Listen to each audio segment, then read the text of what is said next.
फैसल की ताकत का अंदाजा सिर्फ वेस्ट में अमेरिका को नहीं बल्कि ईस्ट में जापान को भी हुआ, और जापान में कहा जाने लगा कि एटम बॉम्ब के बाद फैसल की पाबंदी जापान के लिए सबसे बड़ा क्राइसिस था।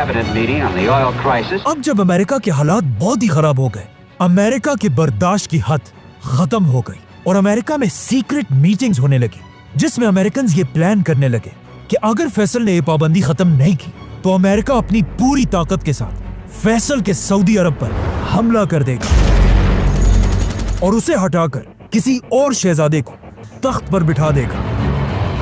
जब फैसल को अमेरिका की इस प्लानिंग का पता चला, उसने अमेरिका को क्लियर मैसेज भेजा कि अगर तुमने मुझ पर हमला किया तो मैं अरब के सारे तेल के कुओं को आग लगा दूंगा।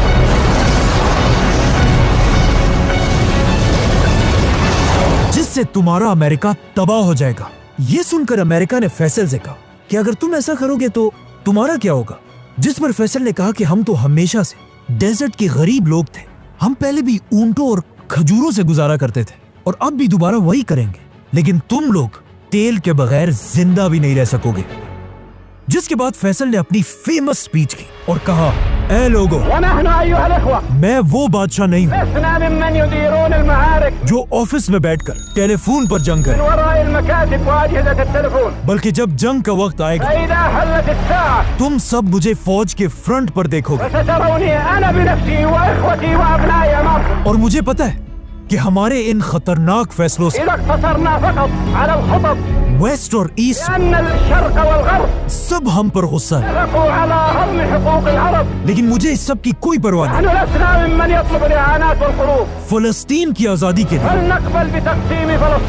हम हर हद तक जाएंगे। अगर पूरी अरब दुनिया मिलकर इजराइल को एक्सेप्ट कर ले, तब भी मैं अकेला इजराइल को कभी नहीं मानूंगा। अब पहली बार ऐसा लग रहा था कि उस्मानिया खिलाफत के टूटने के बाद एक बार फिर पूरी दुनिया के मुसलमान यूनाइट हो गए हैं और इनका लीडर है फैसल। मुसलमानों की इसी यूनिटी को इसके कुछ ही अरसे बाद ओआईसी की सबसे बड़ी कॉन्फ्रेंस में देखा गया, जो पाकिस्तान के शहर लाहौर में थी, और मुसलमान दुनिया के सारे बड़े लीडर्स गद्दाफी, भुट्टो, शेख मुजीब, यासिर अरफात सब शामिल थे, जहां पहली बार एक इस्लामिक एटम बॉम्ब की बात की गई।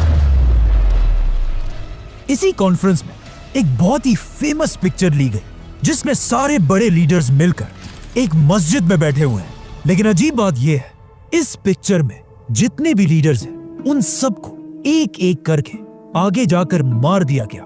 जैसे ही फैसल ओआईसी की मीटिंग से वापस आया, फैसल की ताकत इतनी बढ़ चुकी थी कि आखिर अमेरिका ने फैसल के सामने घुटने टेक दिए और अमेरिका ने फैसल के कहने पर इजराइल पर प्रेशर डालना शुरू किया कि वो अरबों के साथ डील कर ले।